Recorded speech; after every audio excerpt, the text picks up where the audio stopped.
எல்லாருக்கும் வணக்கங்க. இப்ப லீவ்ல குழந்தைங்க வீட்ல இருக்காங்க. ஏதாச்சும் ஸ்வீட் செஞ்சு குடுத்தா ரொம்ப சந்தோஷமா சாப்பிடுவாங்க. அதுவே ஹெல்த்தியான ஸ்வீட்டா குடுத்தா நமக்கும் சந்தோஷமா இருக்கும். வீட்ல இருக்க பொருள வச்சு சட்டுன்னு செய்ற மாதிரி ஒரு ஹெல்த்தியான ஸ்வீட் ரெசிபி தாங்க செய்து காட்டப் போறேன். வாங்க ரெசிபி எப்படி செய்யறதுன்னு பார்க்கலாம். மிக்ஸி ஜார் எடுத்துட்டு 1 கப் அளவு பாதாம், 1 கப் அளவு முந்திரி, 1 கப் அளவு பச்சை வேர்க்கடலை, 5 ஏலக்காய் சேர்த்துட்டு நல்லா பவுடர் பண்ணி எடுத்துக்கலாம். ஒரு நான்ஸ்டிக் பேன் எடுத்துட்டு நட்ஸ் அளந்த அதே கப்பில் 1 கப் அளவு நெய் சேர்க்குறேன். ஸ்டவ் இன்னும் நான் பற்ற வைக்கல. நம்ம அரைச்சி வச்சிருக்க நட்ஸை நெய்யில் போட்டு நல்லா கலந்து விட்டுட்டு அதுக்கப்புறம் ஸ்டவ் பற்ற வச்சுக்கலாம். நெய்யோட நம்ம அரைச்ச பவுடர் நல்லா மிக்ஸ் பண்ணியாச்சு. இப்போ ஸ்டவ் பற்ற வச்சுக்கலாம். ஸ்டவ்வை லோ ஃப்ளேம்லேயே வச்சு நல்லா கலந்து விட்டுக்கலாம். இந்த ஸ்வீட் செய்ய ரொம்ப நேரம் ஆகாதுங்க. ஒரு 15 நிமிஷத்துலேருந்து 20 நிமிஷம்குள்ளேயே செஞ்சிடலாங்க. நெய்யிலேயே நட்ஸ் பவுடர் நல்லா வேகணுங்க. உங்களுக்கு பச்சை வாசனை போயிட்டு நல்ல வெந்த வாசனை வருங்க.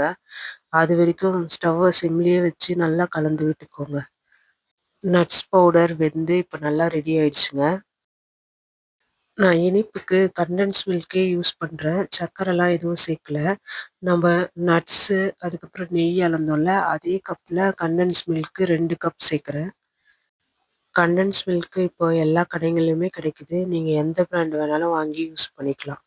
கண்டென்ஸ் மில்க்கு சேர்த்த உடனேயே ஸ்வீட் ரெடி ஆயிடுங்க. நீங்க அடி பிடிக்காம ஒரு 5 நிமிஷம் கலந்து விட்டுட்டு ஸ்டவ் ஆஃப் பண்ணிடுங்க. அப்படி சப்போஸ் உங்ககிட்ட கண்டென்ஸ் மில்க் இல்ல அப்படின்னா, நீங்க நம்ம அளந்த கப்ல 1 கப் பால் பவுடர், 1 கப் காய்ச்சின பால், 1 கப் ஒயிட் சுகர் சேர்த்து மிக்ஸ் பண்ணிக்கோங்க. அவ்வளோதாங்க. இது நல்லா சுருண்டு வந்ததும் நான் ஸ்டவ் ஆஃப் பண்ணிடுறேன். இந்த மாரி கேக் ட்ரேல பட்டர் ஷீட் போட்டு நான் ரெடி பண்ணி வச்சிருக்கேன். உங்ககிட்ட கேக் ட்ரேவோ, பட்டர் ஷீட்டோ இல்லன்னா, தட்டுலயே நெய் தடவி அதிலேயே செட் பண்ணிக்கலாம். நான் பாதி மிக்ஸ ட்ரேல போட்டு செட் பண்ணிட்டு, மீதி இருக்கிற மிக்ஸ பேடா மாதிரி உருண்டைகளா புடிச்சுக்க போறேன். இந்த மாரி பாதாம், முந்திரி எல்லாம் மேல சும்மா வச்சு டிசைன் பண்ணிக்கலாம். பார்க்கறதுக்கு அழகா இருக்குமேன்றதுக்காக இது பண்ணிக்கிறேன். நீங்க உங்க விருப்பப்பட்ட மாதிரி எப்படி வேணாலும் பண்ணிக்கலாம். இதுவே நீங்க அகலமான தட்டுல செட் பண்ணீங்கன்னா, குழந்தைங்களுக்கு புடிச்ச மாதிரி star shape, Mickey mouse shape, cutter இருக்கும்ல, அது வச்சு கட் பண்ணி கூட குடுக்கலாம். நம்பளோட கிரியேட்டிவிட்டி தாங்க. நம்ம விருப்பப்படி எப்படி வேணாலும் ஷேப் பண்ணி குடுக்கலாங்க. அவ்வளோதாங்க. இத ஆற விட்டு கட் பண்ணி சர்வ் பண்ண வேண்டியதாங்க. நீங்க ஃப்ரிட்ஜில வச்சு எடுத்தீங்கன்னா, இன்னும் கொஞ்சம் சீக்கிரமே செட் ஆயிடுங்க. ஹெல்த்தியான, டேஸ்டியான ஸ்வீட் ரெசிபி ரெடிங்க. வீட்ல கண்டிப்பா ட்ரை பண்ணி பாருங்க. நன்றிங்க. அடுத்த ஒரு நல்ல ரெசிபியோட நான் உங்க எல்லாரையும் சந்திக்கிறேங்க.